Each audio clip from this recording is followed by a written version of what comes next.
అరే మామ, నేను చేసేది మీకోసం రా వీడియో.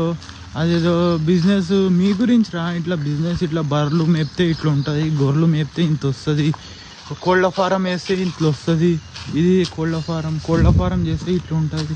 అదేదో లైక్ చేయరు, షేర్ చేయరు, సబ్స్క్రైబ్ చేసుకోరు. కానీ అదేదో సొల్లు వీడియోలకు సబ్స్క్రైబ్ చేస్తారు ఏంద్రాబాయ్ మీరు, నాకు అర్థం కాదు. అదేదో పూసలు అమ్ముకునేటోళ్ళను, వాళ్ళ పని చేసుకునేటోళ్ళని సబ్స్క్రైబ్ చేసుకొని ఫేమస్ చేస్తారు. కానీ మాస్ వంట వాళ్ళని కూడా చూడండి రా భయ్, కొద్దిగా చూపిస్తాయి. నేను బర్రెలు ఉన్నాయి, నా దగ్గర గొర్రెలు ఉన్నాయి, ఫారం ఉన్నది, కోళ్ళు ఉన్నాయి, ఎట్లా చేస్తే ఏమవుతుంది అని మీకోసం చెప్తున్నారా భయ్. నాది నేను చెప్పుకుంటలే, ప్రత్యేకంగా మీకోసం చేస్తున్నా నేను వీడియో. అది అర్థం చేసుకోవాలి మీరు. టైం ఫలానా తోడు టైం ఇస్తున్నాడు, ఇట్లా చెప్తున్నాడు అని కొద్దిగా లైక్ చేసుకోండి అని చెప్తలే, నేను సబ్స్క్రైబ్ చేసుకోండి నా ఛానల్కి అని చెప్తలే. కొద్దిగా సపోర్ట్ అని ఇవ్వాలి మీరు. ఇది నా కోళ్ళ ఫారము, నా కోళ్ళు బర్రెలు చూపిస్తా. ఇవి నా నాటుకోళ్ళు, ఇది బాయిలర్ ఫారం, ఇది మా నాటుకోళ్ళు మొత్తం తోటలా తిరుగుతాయి.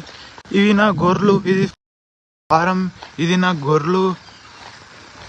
చూడమ్మా, కనీసం కొద్దిగా లేకున్నా కొద్దిగా క్లారిటీ వస్తలేదు, ఏమైందో చూస్తా. కానీ ఇది అవతల బర్రెలు ఉన్నాయి, గొర్రెలు ఉన్నాయి, ఎట్లా చేస్తే ఎంత వస్తుందా ఆదాయం, ఈ ఫారంలో ఎంత వస్తుంది ఎక్స్ప్లెయిన్ మీకోసమే రా నేను చేసేది.